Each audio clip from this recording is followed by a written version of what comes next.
আমার কথা শোনার জন্য আবারও আপনাদের ধন্যবাদ। আওয়ামী লীগ যেন কোনোভাবেই কর্মসূচি পালন করতে না পারে, রাস্তায় দাঁড়াতে না পারে, এই বিষয়ে আসিফ মাহমুদ উপদেষ্টা কঠোর নির্দেশ দিয়েছেন পুলিশদের, প্রশাসনকে।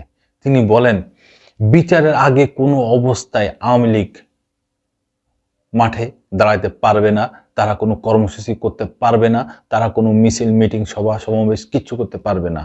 এই বিষয়ে প্রশাসন অবশ্যই প্রয়োজনীয় ব্যবস্থা নেবে এবং কঠিন নির্দেশ দেওয়া আছে।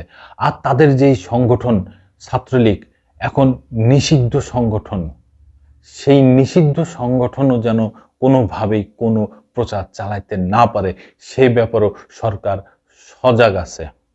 এই বিষয়ে ইনকিলাব একটা নিউজ করছে, কি বলছে একটু জানি। মহান বিজয় দিবস উপলক্ষে কর্মসূচি ঘোষণা করেছে বাংলাদেশ আওয়ামী লীগ। তবে স্থানীয় সরকার, পল্লী উন্নয়ন ও সমবায় উপদেষ্টা আসিফ মাহমুদ সজীব ভুঁইয়া বলেছেন, এই বিষয়ে আইন শৃঙ্খলা রক্ষা বাহিনীর সতর্ক দৃষ্টি রয়েছে।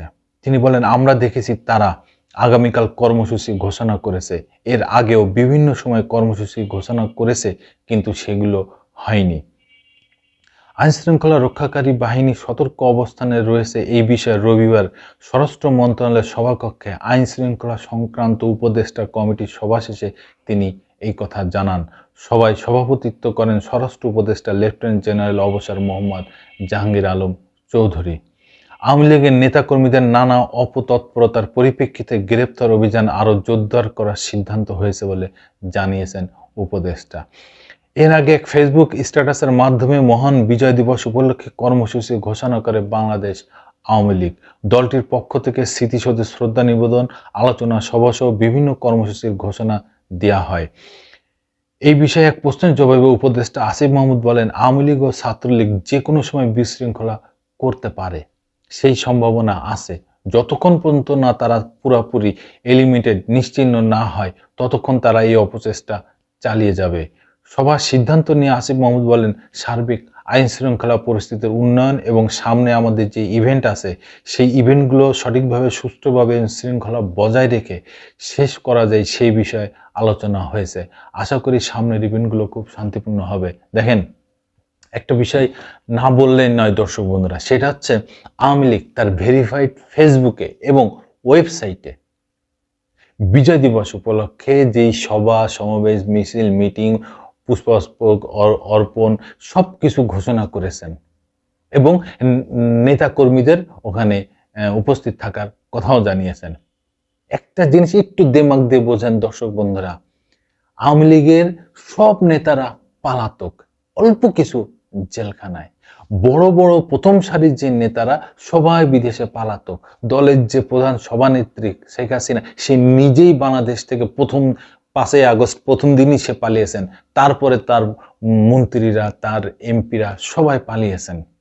এখন তাহলে মাঠে আসতে বলতেছেন কাদের? যারা ওই নিরীহ মাঠকর্মী, তাদের মাঠে আসতে বলতেছেন। তাদের বিপদে ফেলার জন্য তারা বারবার এই কর্মসূচি ঘোষণা করতেছেন। এই নিরীহ মাঠকর্মী, এদের ফ্যামিলি নেই, এদের পরিবার নেই, এদের মা বাপ, ভাই বোন, বউ, সংসার, ছেলে মেয়ে কিচ্ছু নেই। এরা কোথার থেকে আইসে জানি না, এরা আইসেই আওয়ামী লীগ করা শুরু করেছে, এখনো আওয়ামী লীগ করে। আর এই যারা আওয়ামী লীগের যে বড় বড় নেতা, এরা ফ্যামিলিয়ার, এদের ফ্যামিলি আছে, এদের বউ বাচ্চা, সংসার, সন্তান সব আছে।